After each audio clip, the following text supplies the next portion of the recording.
Hierro, sangre y destreza. Esos eran los jueces que hasta no hace mucho tiempo dictaban sentencias sobre el honor. Los duelos han sido la solución más romántica a los conflictos entre los más poderosos linajes. Un ritual que tras su dramatismo esconde un código desconocido que ha sobrevivido varios siglos. El honor está por encima de la vida. Hoy en día a la vida se le da muchísimo valor y es un concepto que antes no se tenía. Era más importante morir con honor que estar vivo. Campo de la verdad, precisamente porque era aquí donde se celebraban los duelos. Las prohibiciones, que era prohibido el uso de la mano no armada. Una falta de honor es una falta de respeto y había distintos grados. Para tener la garantía de que vas a ganar el duelo 100%, tienes que estar toda la vida con un arma en la mano. En caso de estar muy cerca, de un cuerpo a cuerpo, sí que se podría usar la daga para pinchar. El río Ebro abraza un roquedo que se levanta muy cerca de la localidad burgalesa de Bozó, un promontorio que se ha convertido en el lugar de eterno reposo para cientos de personas y en cuya cumbre se levanta un misterioso edificio sobre el que hay muchas preguntas y muy pocas respuestas. La más antigua empieza en el siglo VIII, del 8 al 11. Era un edificio emblemático, especial, destacado y seguramente de gran trascendencia para la comunidad. Un espacio reservado en el que no podían intervenir los fieles, que los enterramientos de los niños y adolescentes estén lo más próximo posible a las paredes del templo. La conexión entre vida y muerte no era tajante. Toda la peña está llena de tumbas. El protocolo que se lleva a cabo con ellos está destinado a la resurrección.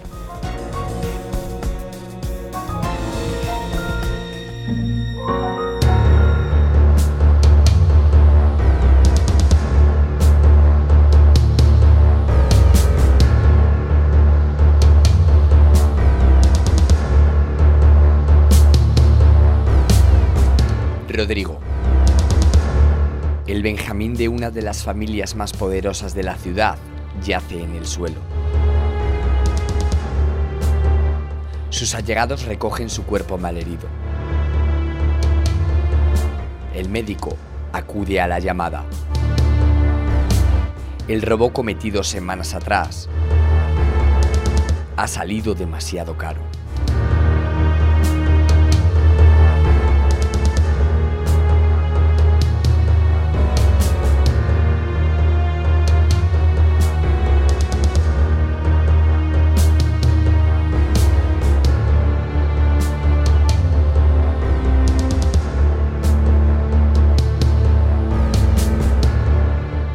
El hombre ha llevado a lo largo de su historia hasta el extremo más letal, la defensa de cosas que ni siquiera sus ojos pueden ver. Las fronteras, la religión o el amor han sido motivos más que suficientes para que dos almas se enfrentaran en batallas cuyo desenlace podía ser, en el peor de los casos, la muerte. El honor, esa gloria o buena reputación que ha estado, está y estará por encima de las altas familias, las personas e incluso las acciones, es un preciado bien que, a pesar de ser inmaterial, ha hecho correr ríos de sangre y lucir velos de luto. Una de las formas más elevadas, nobles y románticas de salvaguardar tan preciado bien ha sido el duelo, la máxima expresión de resolución de conflictos entre caballeros, una tradición ya extinta a los ojos de la justicia, pero que durante décadas fue la manera de solucionar las diferencias.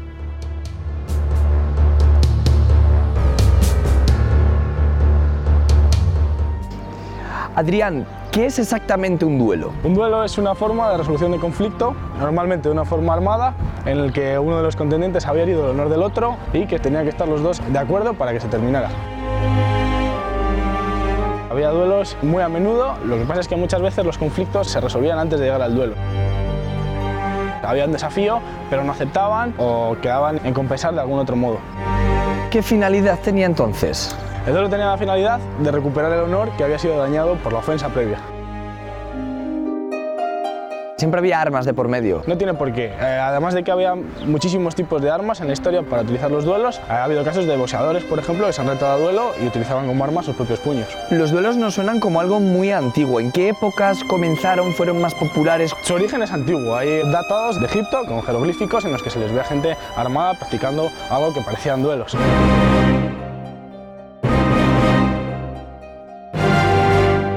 Parecen algo muy lejano, pero no es nada lejano. No es algo tan antiguo. Tenemos casos en 1906 de un duelo entre Primo de Rivera y el diputado Soriano. Tenemos datado de 1870 entre Antonio de Orleans y Enrique de Borbón, que resultó muerto. El último fue en 1967, el último de que hay constancia, entre dos políticos franceses, que fue a espadín. O sea, que está a la vuelta de la esquina.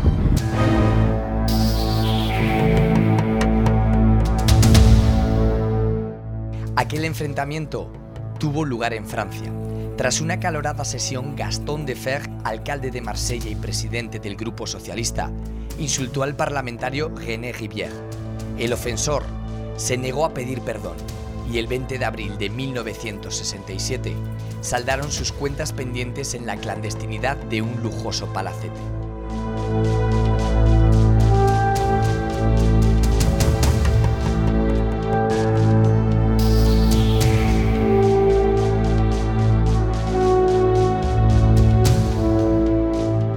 ¿Geográficamente es en algún país una solución más popular que en otro? En España eran muy famosos los duelistas, en Francia, en Italia y en Inglaterra.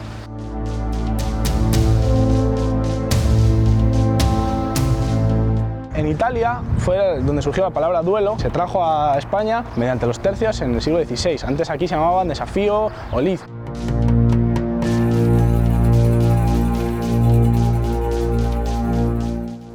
En España, los duelos protagonizados por políticos tienen nombre propio.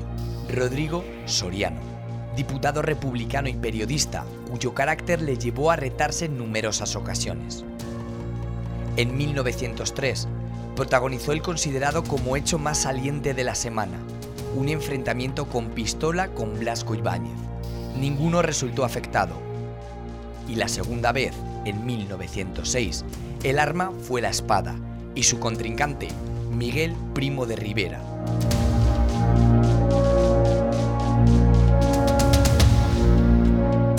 Has dicho que eran populares, pero eran legales. En las 7 partidas, en 1348, escrito por Alfonso X el Sabio, empiezan a regularlo bastante y ya solamente pueden hacerlo la gente que tiene un nombre, la gente que se considera que tiene honor. No, los campesinos no se consideraba que tenían honor.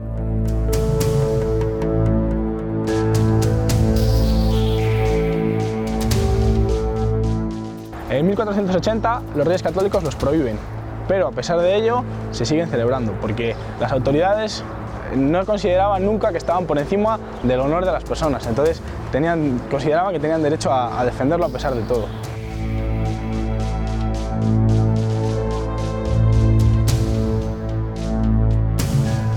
El honor estaba por encima de la vida. Hoy en día a la vida se le da muchísimo valor y es un concepto que antes no se tenía. Era más importante morir con honor que estar vivo.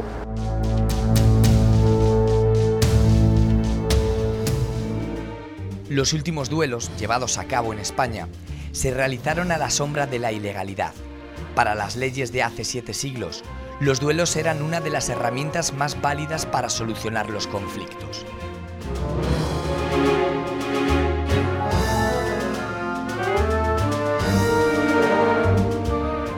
La segunda de las 7 partidas de Alfonso X el Sabio regulaban absolutamente todo.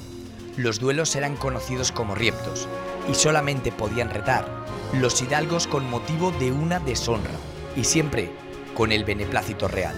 Además, este reglamento redactado en el siglo XIII establecía cómo y cuándo finalizaba el enfrentamiento.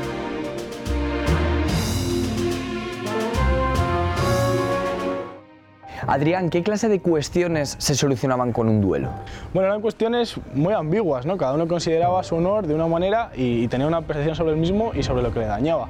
En 1891, por ejemplo, tuvo lugar un duelo a sable entre unos artistas argentinos por un debate sobre arte. Entonces, cada uno lo que considera que su honor le puede dañar, puede retar a duelo o no, depende de lo susceptible que sea.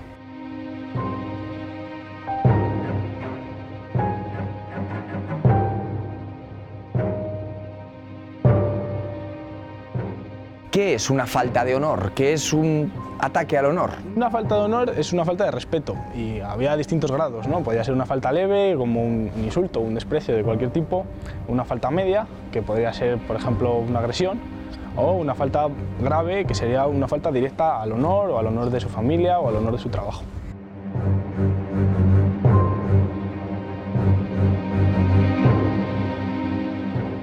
¿El mismo afectado determinaba la gravedad? Él no determinaba la gravedad real, le contaba a sus padrinos, una figura destacada del duelo, la ofrendan lo que había sucedido y ellos ya consideraban, negociando con el padrino del otro contendiente, la gravedad del asunto y con qué armas al respecto se iban a tratar. Entonces, ¿había un protocolo para establecer un duelo? Sí. Tú me ofendes a mí y yo te tiro el guante. Te tiro el guante como tradición española. En Chile y en Uruguay se chupaban la mano y te la pasaban por la oreja para retar a duelo.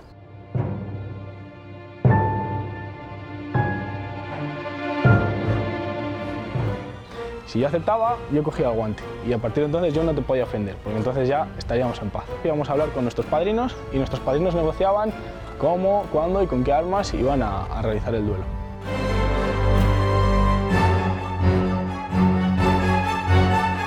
¿Era obligatorio que se aceptara ese reto? No, en absoluto. Muchas veces con un acta de disculpas se había acabado el duelo o muchas veces no se llegaba más. Si no cogías el duelo sí que se consideraba un poco falta de honor o cobardía, pues no te atrevías a solucionarlo, pero muchas veces se cogía el guante y no se llegaba más.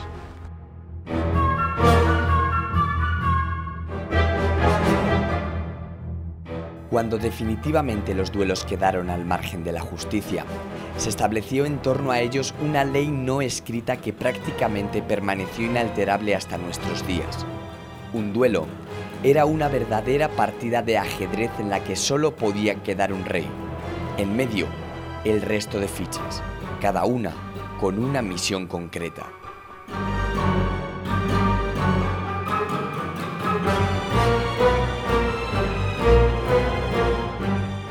Has hablado de padrinos, de duelistas.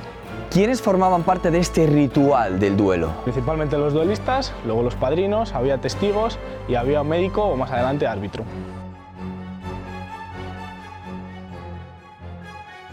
Los duelistas eran los que se batían, el ofensor y otro duelista que era el ofendido. Los padrinos eran los que negociaban, todo redactado. Padrinos pueden ser normalmente gente muy allegada, amigos o familiares de los duelistas. Gente de mucha confianza porque al fin y al cabo eran los que iban a elegir algo sobre el valor de su vida. Testigos, que podía haber o no, era para que la sociedad supiera quién había resultado vencedor y quién no, quién tenía honor y quién no. Solía ser gente que hubiera visto la ofensa, para que tuviera una visión en conjunto de lo que había sido el duelo. Gente normalmente también allegada a los duelistas o a los padrinos. Y luego el médico o el árbitro era el que consideraba si la herida era necesaria o no para dirimir el duelo.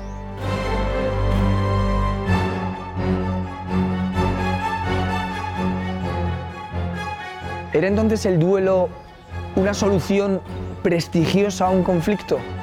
Desde el Código de Caballería sí, desde el Código de Caballería se consideraba que si no tenías un apellido destacado tenías que batirte en duelo a caballo, entonces la gente llana no podía permitírselo. Luego ya más adelante, con la aparición de los tercios, era mucho más fácil adquirir armas y ya el pueblo llano sí que tendía también en varias ocasiones a batirse en duelo.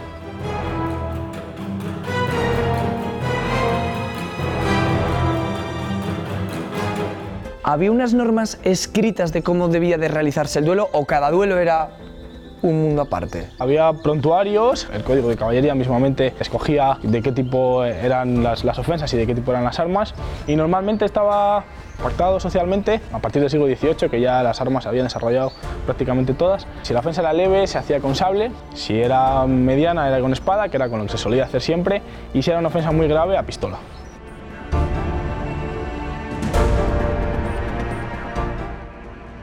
Dos duelistas, un objetivo y la destreza como arma principal. ¿Eran los duelos una solución justa? ¿Todos los contendientes tenían las mismas posibilidades? No. Si el duelo era una solución para nobles, esos mismos nobles podían suplir la falta de habilidad o el exceso de cobardía a base de dinero. Otras personas podían luchar por su honor. ¿Qué pasa si el retado no sabe manejar las armas? Bueno, en ese caso los padrinos podrían negociar que hubiera la figura de un campeón. Un campeón era alguien que se le contrataba como duelista para celebrar el duelo en vez de la persona. Podían ser dos campeones al final los que se batieran, como era en el caso de muchos nobles que no se querían jugar la vida. O si no, podían asistir a la figura de un maestro de armas, que era una persona que les enseñaba lo necesario en el corto tiempo que se celebrara para poder sobrevivir al duelo. ¿Cuánto realmente se tarda en aprender a manejar una espada? Para tener la garantía de que vas a ganar el duelo 100%, tienes que estar toda la vida con un arma en la mano.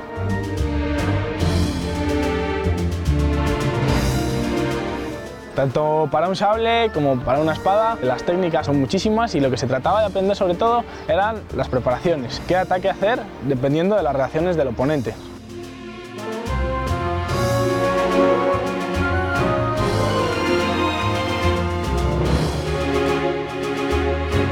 ¿Qué posibilidades reales tenía una persona que nunca había utilizado una espada o un sable de sobrevivir o de ganar un duelo?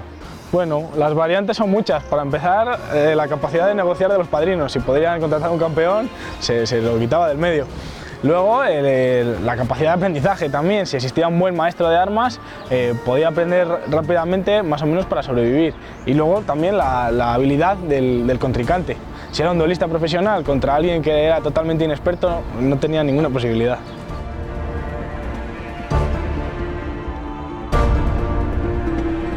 Siempre había que tener bastante picardía, siempre había que valorar qué opciones daba el terreno, valorar las opciones que te daba el oponente y estar muy atento para aprovechar todas las oportunidades.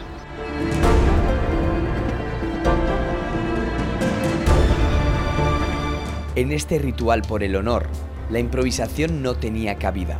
Alfonso X estableció cómo debía desarrollarse e incluso marcaba los descansos que los contendientes podían tomarse. Lo más llamativo de aquel primitivo ordenamiento es que la providencia jugaba un papel vital. Si el retador no abatía a su contrincante en 3 días, quedaba demostrado que no se había producido afrenta ninguna. Con el paso de los siglos, aquellas primigenias normas evolucionaron.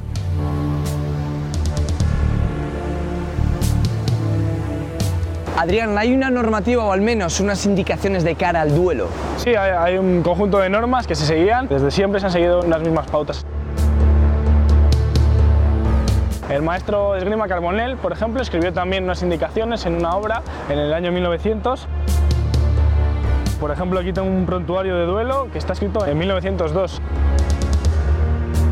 Un prontuario son unas indicaciones que vienen para seguir en un orden, para mantener siempre la tradición que han tenido los rituales de los duelos. Es una tradición, es un modo de resolver conflictos como otro cualquiera. Hay consejos, hay un acta de cómo redactar después del duelo la resolución. ¿Se dice cómo comienza? Sí, un duelo, los padrinos asientan unas bases, como mira, en el prontuario están indicadas, como sería por ejemplo el arma que se va a utilizar, la hora, el sitio y cómo iniciar. Si hay que dar tantos pasos al principio, a la distancia a la que empiezan, todo eso. Las prohibiciones, queda prohibido el uso de la mano no armada, el puesto que van a ocupar, que se sortea, normalmente para no estar de cara al sol, se sortea con una moneda, cómo va a terminar el duelo. Aquí hablan también del tiempo de duración de los asaltos, del tiempo en el que van a estar durante el duelo. En este caso hablamos de 4 asaltos de 3 minutos de duración. En este caso, el duelo terminará con el último asalto o cuando uno de los adversarios quede fuera de combate, en condiciones de no poder continuar la lucha y de continuarla, sea con gran desventaja. Esto de la desventaja lo elegiría un médico o un juez de campo. Si en ese tiempo no se ha realizado ningún daño, ningún tocado, se procedería a sortearlo por suerte. Si no han sido capaces las armas de elegirlo, que sea la fortuna.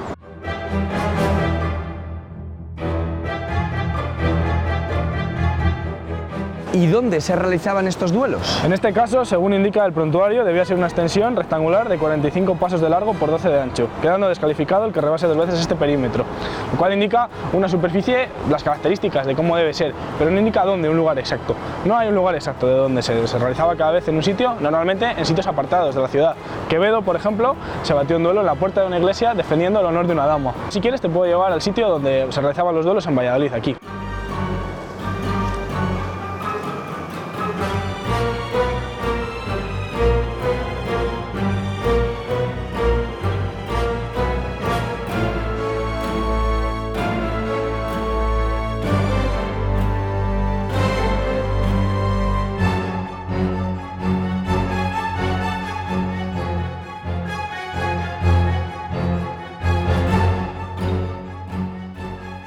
Si las manos eran importantes en la lid, de vital importancia era saber escoger el arma que se empuñaría, una decisión que era tomada por los padrinos y que asumían los contendientes. En los primeros enfrentamientos, el filo era el juez absoluto, pero con la llegada de las armas de fuego, una nueva y más radical forma de duelo se instaló.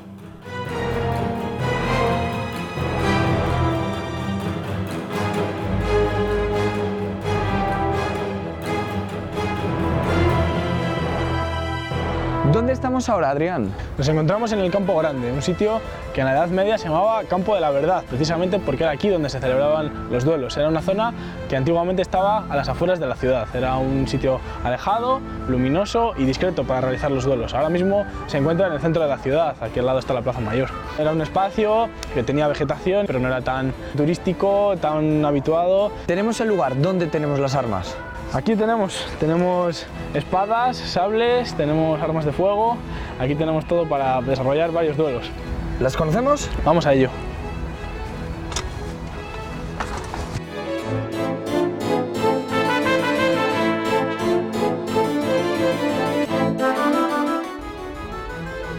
Adrián, ¿qué tipo de armas se empleaban para un duelo? Depende de la época histórica, básicamente. Los duelos de los gladiadores, por ejemplo, eran con las gladius. Tradicionalmente se usaban tres tipos de armas, ya en las épocas más avanzadas: las espadas roperas, las espadas, el sable o la pistola en los casos más graves. Por ejemplo, tenemos aquí una pistola que sería española del siglo XVIII, o tenemos otra pistola datada en 1807. Estas armas podrían haber valido para duelo, sin embargo, los padrinos se encargaban de guardar las armas y llevar una pareja exactamente iguales para el día del duelo. ¿Es lo típico que veíamos de que se contaban los pasos? Bueno, eso era mucho en los duelos americanos. Aquí tradicionalmente se sorteaba el que elegía comenzar, ¿no? Eso lo decidía la suerte. Se situaba a la distancia que él quería y efectuaba el primer disparo. Desde esa misma distancia, el segundo efectuaba el segundo disparo y así hasta que uno resultaba herido o estaban los dos conformes con el resultado.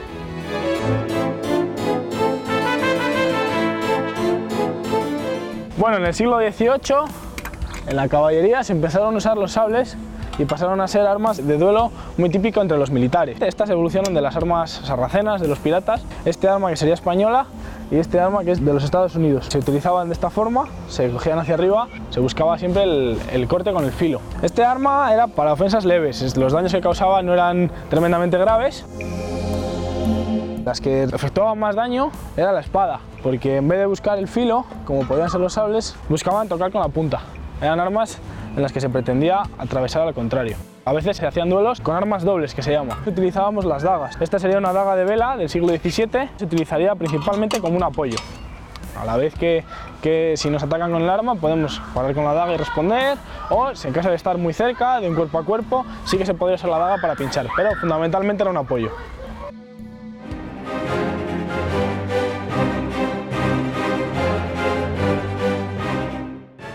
Una firma da por finalizado el duelo.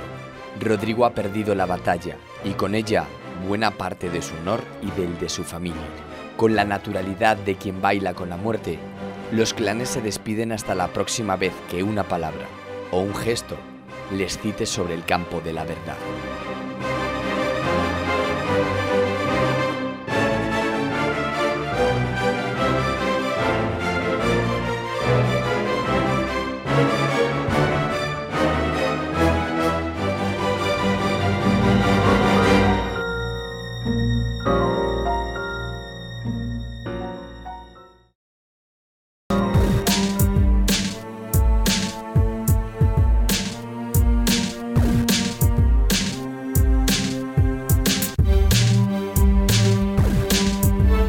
Es en los confines de nuestra comunidad, donde los caprichos de la historia han dejado su huella.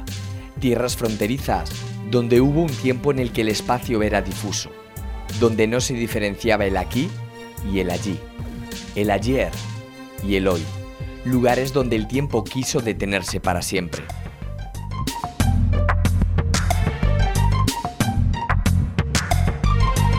La comarca del Ebro, justo en el límite con la provincia alavesa, es uno de esos lugares cargados de una energía especial. Espacios donde el viento lucha por romper el silencio y aquí, un enigmático y estremecedor paisaje se muestra ante los ojos de los vivos. Y Villanueva de Soportilla, una localidad de apenas 20 habitantes, es el cofre que ha guardado celosamente un secreto que ha sobrevivido al paso de la muerte.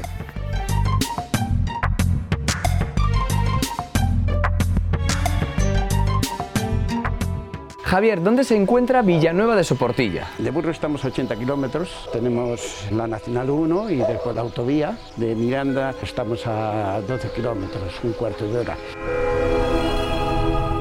Somos vecinos del País Vasco, de Vitoria estamos a 40 kilómetros. Villanueva de Soportilla es un pueblo pequeñito, que tiene una buena relación, una buena convivencia. Pues aquí se puede ver la poza, la iglesia. Tenemos también aquí la ruta del GR99 que pasa al lado del río Ebro, que es un monumento natural. Aparte de la fiesta del pueblo, un hecho muy importante es la romería que se hace en la necrópolis. Se perdió hace aproximadamente unos 50 y tantos años, la hemos recuperado. ¿Qué supone tener una necrópolis aquí en Villanueva de Soportilla? Hombre, pues es muy importante, no solamente para Villanueva, sino para todo el contorno. Los vecinos la tienen como si fuera de su propiedad. El mantenimiento, la conservación y la preocupación que tenemos con ella es tremendo.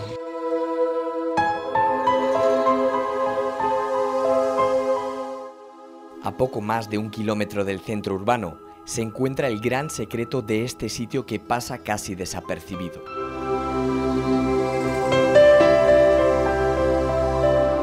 Un arcano que fue impreso en la roca hace más de 1000 años y que supone la última y más cruel frontera entre el ser y el no ser.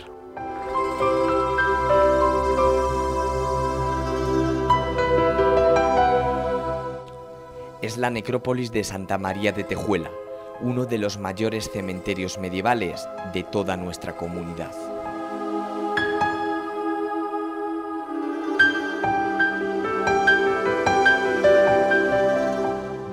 María, exactamente esta necrópolis, ¿dónde se encuentra? Estamos en la margen derecha del río Ebro, poco antes de la desembocadura del río Mecillo, y aquí está sentada la necrópolis de Santa María de Tejuela. En una zona del Parque Natural de los Montes Obarenes. Lo más vistoso, lo que queda, es el roquedo funerario con otros tipos de elementos asociados también a la necrópolis. El poblado, las unidades domésticas están situadas en torno a él, creemos que en un espacio muy amplio, pero a día de hoy lo que se ve, lo que queda, lo que tenemos son los restos funerarios.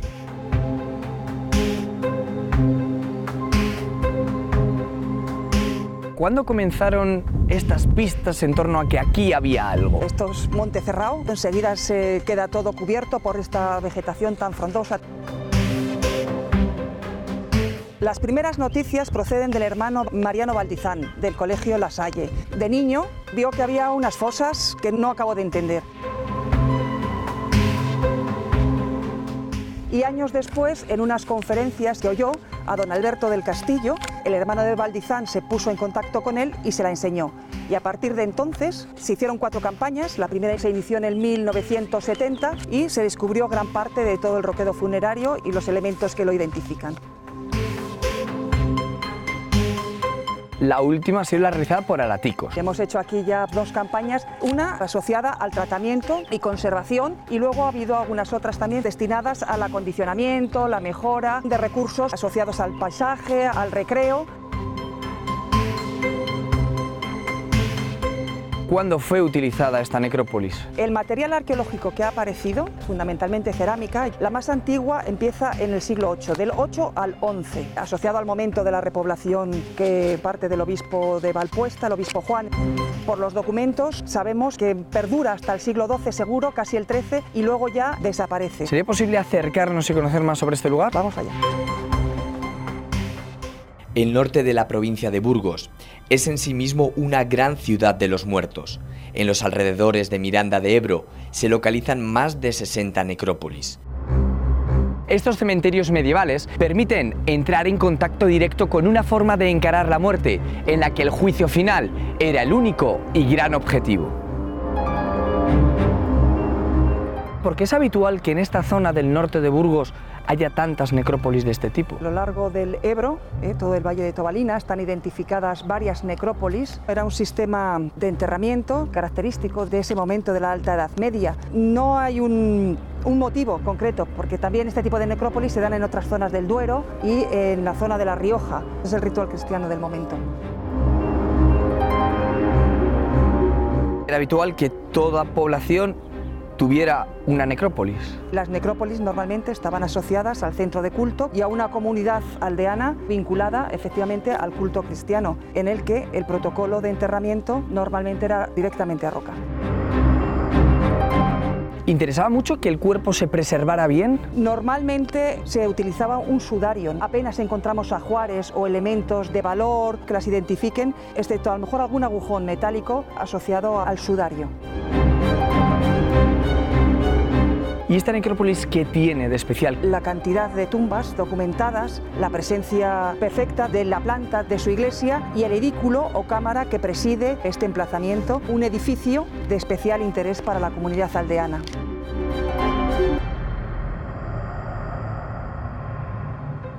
Un pequeño paseo por Santa María de Tejuela permite comprobar que este no es un lugar accidental. Un lugar creado a partir de trabajos individuales que a lo largo del tiempo se han acumulado y han formado un conjunto. Cada tumba está hecha a propósito y ubicada en un lugar concreto. Es evidente que quienes aquí vivieron y también murieron realizaron un gran esfuerzo para que sus seres queridos tuvieran un lugar perfecto para encarar el tránsito al más allá.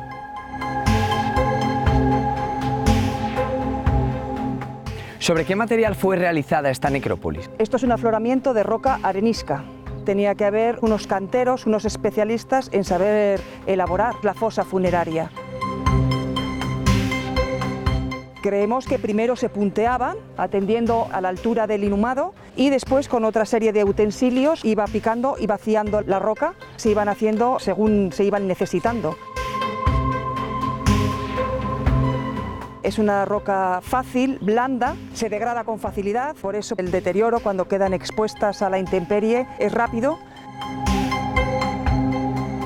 De hecho, la mayor parte de la necrópolis, después de haberla documentado, los técnicos entendieron que la mejor forma de protegerla era volverla a cerrar.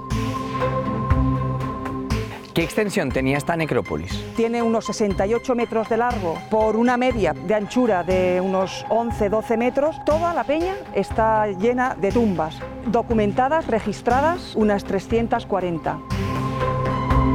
Fuera de lo que es el perímetro también sigue habiendo tumbas. Es una necrópolis de lo más abigarrada. Había una primera cerca asociada a la primera iglesia, la necrópolis primitiva, que sí que somos capaces de saber cuál era su recorrido, y luego ya se va extendiendo y ampliando según las necesidades.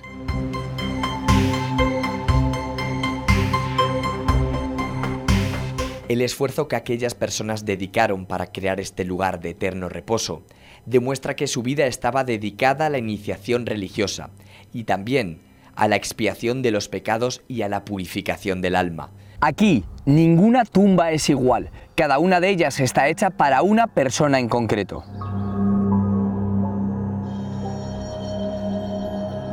Todas las tumbas no son iguales. Es una necrópolis muy extensa, de unas 340 contabilizadas. Se han encontrado algunas de tipo fosa, una tipología simple. Tenemos antropomorfas, en las que está perfectamente la cabeza marcada. Esta en concreto, además, tiene un rebaje perimetral para asentar las cubiertas que tapaban la tumba. Habría varias piezas consecutivas. En las infantiles hay que entender que con una pieza monolítica sería suficiente para dejarlas tapadas. Otras son mixtas, en las que la cabecera se ha tallado en la roca y el resto de la estructura funeraria se construye con lajas de piedra. Otras son solo de lajas de piedra. En esta zona en la que estamos ahora prevalecen tumbas de adultos. Las de los niños normalmente están situadas en las proximidades de la iglesia.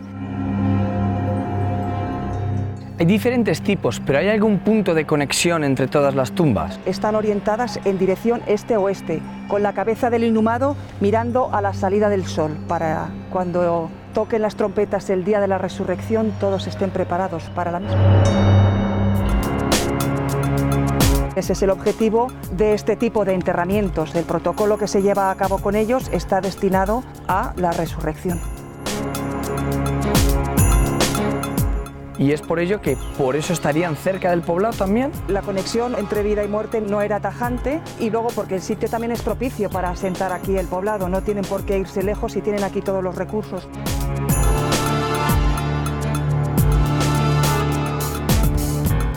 Más de 340 enterramientos diferentes forman parte de Santa María de Tejuela. Todas comparten un denominador común, la orientación. A partir de ahí, parece que el caos se instala en la organización de este lugar. ¿Cómo decidían agruparlas? ¿Había algún orden? Algunas de las tumbas parecen estar agrupadas. Quizá los aquí enterrados tuvieron en vida alguna relación.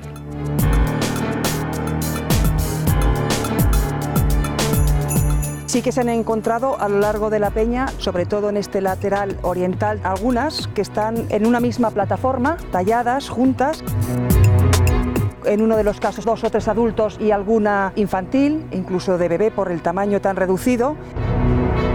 Les hemos determinado como agrupamientos familiares, pero tampoco sabemos muy bien a qué responden. ¿Se sabe si morían muchos niños, si morían muchos adultos? ¿Qué se sabe? La mayor parte de los enterramientos de esta necrópolis son adultos, pero también hay infantes, tanto asociadas a las de adultos como en el entorno de la iglesia, sobre todo en el pórtico y en la zona próxima a la cabecera. Es muy común en este tipo de cementerios que los enterramientos de los niños y adolescentes estén lo más próximo posible a las paredes del templo. Además de las manifestaciones sepulcrales, Santa María de Tejuela ha conseguido conservar los restos de un misterioso edificio. Un edificio que presidía toda la necrópolis. Un lugar donde se realizaban todos los ritos sobre los que giraba la vida de esta comunidad. María, ¿este sería el eje central de la necrópolis? Esta es la iglesia, el elemento fundamental y más destacado del poblado. Se mantiene el perímetro en su gran parte, construido con un zócalo de piedras, orientada en dirección este-oeste, como corresponde a los cánones. La entrada en el lado sur, precedida por un pórtico, y luego al interior la nave, el presbiterio y el santuario. Este muro establece que la zona protegida y reservada para el oficiante era más reducida. Aquí en la nave aparecieron los restos de un banco corrido perimetral donde se sentaban los fieles. Si yo hiciera esto, ahora mismo, ¿dónde me encontraría?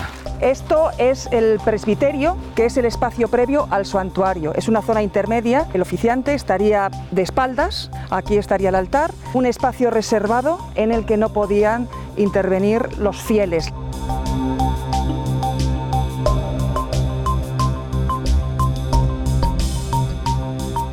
Justo al lado del templo, en la parte más alejada del río Ebro, la planicie de la necrópolis se ve interrumpida por lo que parecen los restos de un edificio que seguramente fue mucho mayor.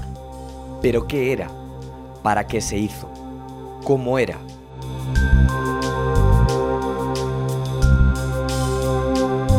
No es normal que los cementerios de esta época conserven edificaciones, y las incógnitas se suceden al tratar de analizar este lugar. María, me llama la atención este lugar. No es como el resto de la necrópolis. Esta es una zona de la necrópolis en la que no hay tumbas y está asociada a este elemento de piedra arenisca que se ha vaciado, que se ha tallado en distintos tramos que indican que estuvo todo forrado y recrecido, como si fuera una torre, y tuvo un edificio adosado, que es en el que estamos. Era un edificio emblemático, especial, destacado y seguramente de gran trascendencia para la comunidad. ¿Para qué era utilizado? Porque tenemos una iglesia ¿Y un edificio a mayores? Eso es. Hay varias teorías. Una es que fue un edificio destinado al tratamiento de los cadáveres. Pero hay algunos elementos, como un silo, ahora está tapado, que indican que no estaban destinados a tema funerario, sino estaban vinculados a la ocupación doméstica. Ellos vivían aquí, en el mismo espacio que ocupa la necrópolis, en su entorno más inmediato.